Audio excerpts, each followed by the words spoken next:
هو چاوی خوتو دڵی نەخەوتووە دڵێک کە بەڕاستی قورئانی تیاجێبووەتەوە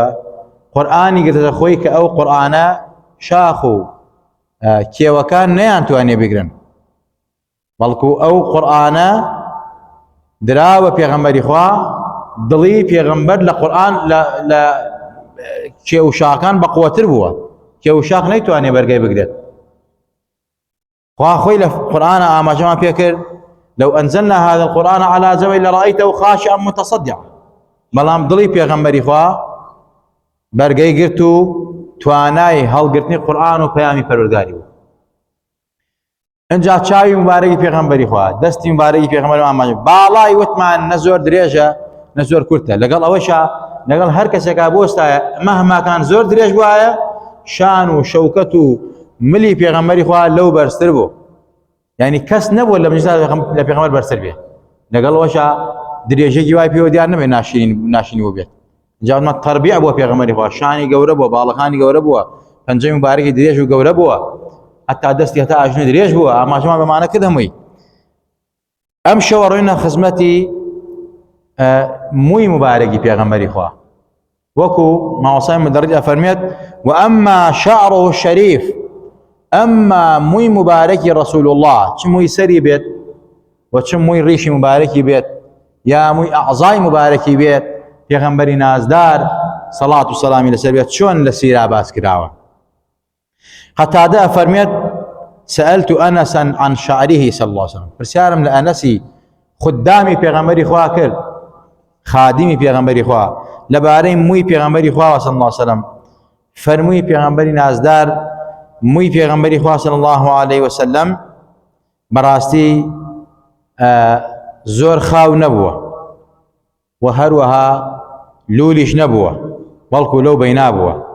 ئیرسالی کردەوە بەری داوەتە پێغەمبەری خوا صلی الله عليه وسلم مەسەلەی جاری وا بووە هاتووە تا گوێی مبارەکی جاری وا تا شانی مبارەکی پێغەمبەری خوا هاتووە صلی الله عليه وسلم ڕیوایەت زۆر وارد بووە وەکو دایکی مادارانیش بە هەمان شێوە ئاوا ئەفەرمێت پێغەمبەری نازدار سەڵات و سەلامی لەسەر بێ قازی عیاز لە کتێبی شیفا ئەو حەدیثانەی کە لەسەر مووی سەری پێغەمبەری خوا هاتوون تەبعەن زۆرن یەک نییە و دوان نییە و دە نییە و پانزە نییە هەر سەحابەیەک بە شێوازێک تەفسیری ڕیشی مووی سەری پێغەمبەری خواکە بەڵام قازی عیاز ئەفەرمێت والجەمیع بین هذه الروايات أن ما يلي الأذن هو الذي يبلغ شحمة أذنيه ئەوەی کەوا ئێمە پێی گەشت بین لەم هەموو حەدیثانەی کەوا لەبارەی مووی سەری پێغەمبەری خوا هاتووە ئەوەیە کەوا هەتا نەرمایی گوێ پێغەمبەری خوا مووی سەری هاتووانی درێژ بووەتەوە و جاری وا بووە مەسەلەی تا ناوشانی هاتووانی کە درێژ گرت بە پێی مەها جار بووە پێغەمبەری خوا حەڵقی نەکردو ینی بە تەواوی سفریکا ئیلا مەگەر لە حەج و لە عومرانە بێت پێغەمبەری خوا بەو شێوازە هەمووی لێکردێتەوە ئەمە مووی مبارەکی پێغەمبەری خوا صلی الله عليه وسلم مەسەلەی داهێنانی تەمەن نەلول بووە نەخاوێکی وا بووە مامناوەند بووە جاری وا تا نەرمایی گوێی درێژ بووە جاری وایە تا ناوشانی و تا سەرشانی درێژ بووە بە پێی کاتەکان و زەمەن بووە اینجا پێغەمبەری نازدار سەڵات و سەلامی لەسەر بێ پێشتر وەک ئەهلی کتاب سەریدا ئەهێنا وەک ئەهلی کتاب سەریدا ئەهێنا ئەهلی کتاب تەمەن مشریکان هاتن چیان کرد دەفتەری بوو قژی مشریکان دەفتەری بوو یعنی بەلای ڕاست و بەلای چەپا لایانە داوە وەکو ابن عباد ئەفەرمێت أن رسول الله صلى الله عليه وسلم كان يسدل شعره وكان المشركون يفرقون رؤوسهم وكان أهل الكتاب يسدلون رؤوسهم وكان يحب موافقة أهل الكتاب فيما لم يؤمر فيه بشيء أفهم پیغمبر خدا صلى الله عليه وسلم الشواذ نو بلا يدات ولا راسا بلا چپا يا دفتريكا ركو بيك پیغمبر خدا صلى الله عليه وسلم قجي دا ناو ارسال يكردو برو خوار جوان خاوي كردو انجا فرميت تمام اهل كتاب وانا كرده پیغمبر خدا اي فرمون من بيان خوشه ليرا موافقه اهل كتاب كم بتابل اشتغل خوا امري بيان كردم لباريوا كباري قجي وخوا امري بيان كردو چون دای بینێت چۆن بیڵێتەوە چۆن درێژی کات چۆن کوردی کاتەوە فەرمی مادەم ئەهلی کتابن من پێم خۆشە موافقەی ئەوان بکەم تەقلیدی ئەوان بکەم شوێن ئەوان کەوم تا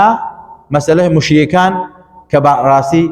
اي كان بدفتري ولا راسه على حزين اكر حتى لو يشا موافقين مشرك به موافق اهل الكتاب شنو يفهموا اهل الكتاب اهل الكتاب نو كتاب عن بوها تو الان خواو واخواج بايما فرميت وطعام الذين اوتوا الكتاب حل لكم وطعامهم حل لهم خوارني ايوان حلال ايوان وي حلال افردان وي حلال يعني بيغمبري خوا حزي كردوا يعني شلون كوتي كسك باهل كتاب وكتاب السماوي وانك مشريكك بيدينك كبراهي ببرنامج انجا فرميت لباشان ثم فرق الراس وانجا لباشان بيغمبري خوا صلى الله عليه وسلم دياره امري بوهاتوا بيغمبري خوا انجا وازي لا اول شيء ناوك اهل كتابك شنك واخوي فرماشك فرميت من تشبه بقوم فهو منهم والتشبيه قوم يبكى لا انا براسي بيغمبري خوا فرمي زانيك مثلا اي زاني اهل الكتاب لا يندا ولا ادرنا معنا لو شوازي انا كدوكو عن خجدا بينه اي تشيكر هات امجا وكو دستوري قديم خويا عن مساله باو بابيري ديار اخو امري بيكردوا بلا راتو بلا تشبه بيغمبري خوا قجم باركي دا هنا اما سنه بيغمبري خوا صلى الله عليه وسلم أجابوا علماء فرون قال العلماء والفرق سنة براسي قجدا هنان أو بك الدفتري بلا راس شفا أما سنة يا بلا الراستا يا بلا شفا أو شهر سنة بيغمبري خوا صلى الله عليه وسلم بلام أوي أفضل بيت أوي كوا سلوكي بدو بشو مشي بلا الراسو مشي بلا شفا شنك بيغمبري خوا أوي كردوا انجا حضرتي أنس أفرميك كان في لحيته شعرات بيض للريشي مبارك يا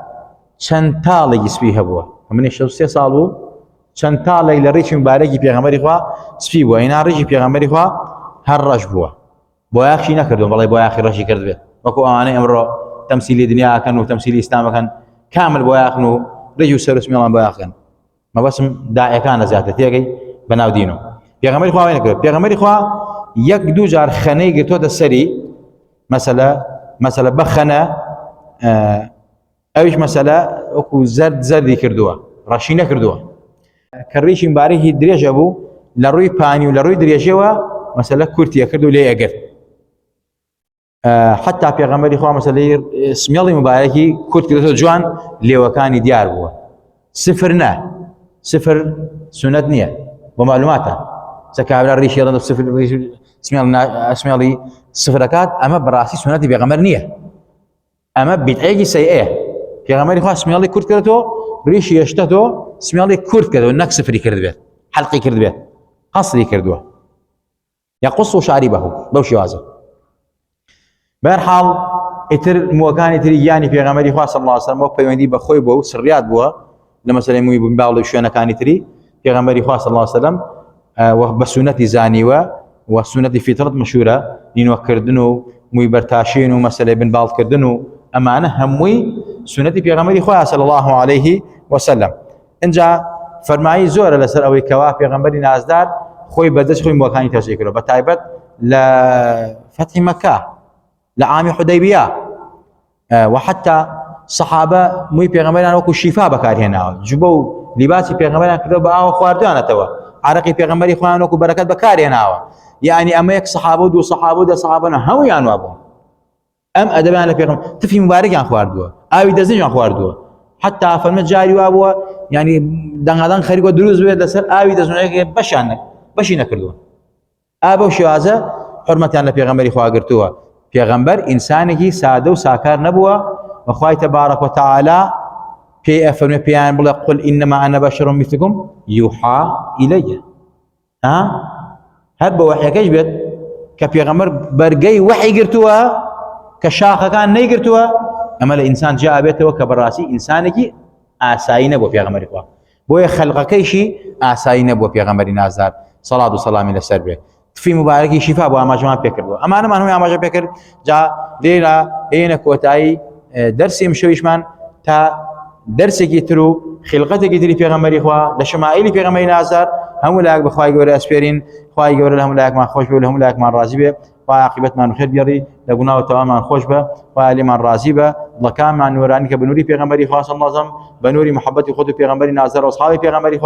خوا بايمان ومحبتي خدو بيغمبر وبيجين وبن زندو بينوا شفاء نخوش كان ما بي عاقبەتی پیرەکانمان بەخێرگەڕی ئیسلاحی حاڵی خۆمان و خانەوادە ماڵمنداڵمان کەی یا ربی خوای گیان لە کوفر و لە شرک و لە فەقیر و هەژاری و داماوی ڕزگارمان کەی یا ربی خوای بەرەکاتی ئەرز و ئاسمان بڕژێنە بەسەرمانە ئەوەی دۆستمانە دۆستی بی ئەوەی دوژمنمان ئەگەر شیاوی دادە خوای دادەی ئەگەر شیاوی داهات نییە خوایە ئەوەی ئەم وڵاتەی وێران کردووە دژی دینی ئەم میلەتەیە ئەوەی ئەم وڵاتە بەرەو ئاقارەی خراپاوە نان و قوتی میلەت دەبڕێ خوای ئەگەر شیاوی داهاتەی دادی ئەگەر شیاوی داهات نییە خوایە عالیها سافی لەها خوای ئەو هەموو زاڵ مستەمکارە و ناودت يا ربي خوای گیان ئەمانە لەوانە عزیزترین يا ربي خوای لە کۆڵی میلەتیان کەیتەوە آمين آمين. قولي هذا واستغفر الله لي ولكم ولسائر المسلمين والسلام عليكم ورحمة الله وبركاته.